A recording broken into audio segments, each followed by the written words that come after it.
السلام عليكم ورحمة الله وبركاته. النهاردة هنقول ازاي اتذكرت الصلاة على الأنبياء في العهد القديم وازاي كمان اتحرفت.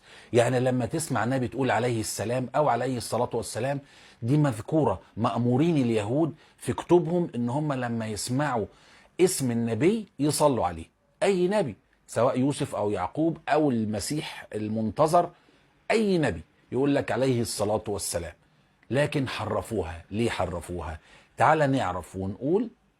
كلمة سلاح اتذكرت في المزامير 74 مرة، في 71 مزمور، في 71 مرة في المزامير، في 38 مزمور، وثلاث مرات في سفر النبي حبقوق عليه السلام. زي ما أنا بقول كده، النبي يذكر معه عليه السلام. كلمة صلاة يعني صلاة، أمر بالصلاة، أمر بالتدبر والتفاعل مع النصوص اللي جاية من عند ربنا. زي ما احنا عندنا في القرآن بيقول لك لو سمعت آيات وعيد وتهديد فتقول سلم يا رب سلم، اللهم أجرنا من النار، ويا رب يا غفار يا رحيم. ولما تسمع آيات فيها تبشير الجنة والأنهار والجنات يا رب زدنا من فضلك، فبتتفاعل، فبيقول لك هنا صلي. ولما تسمع ذكر اسم نبي من الأنبياء فلازم تقول عليه الصلاة والسلام. زي في العهد القديم بالظبط.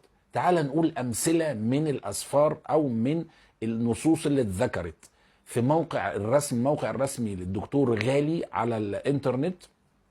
النصوص دي موجودة. فبيقول لك إيه مثلا؟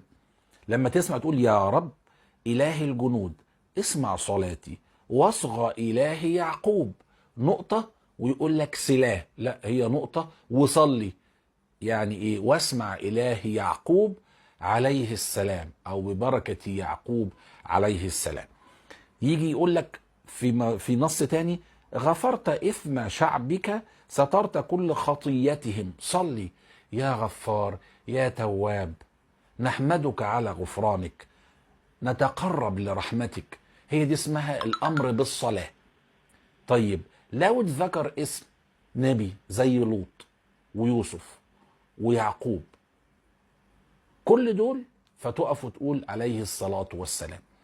زي السفر بتاع النبي حبقوق لما ذكر النبي الخاتم اللي جاي من جبال فاران من مكة، فيجي يقول لك ايه؟ يجيء الرب من تيمان، والقدوس من جبل فاران. القدوس اللي هو المسيا المنتظر، الملك المظفر اللي هيخلص الارض من الشرك. مين هو؟ النبي الخاتم اللي جاي من مكة. ده اللي اليهود كانوا منتظرونه. فاقف يا يهودي صلاة او صلي، فيقول لك عليه الصلاة والسلام. عرفت ليه مش عايز يقول لك معنى كلمة صلاة اللي هي امر بالصلاة؟ الحمد لله رب العالمين، وسلام على المرسلين، والسلام عليكم ورحمة الله وبركاته.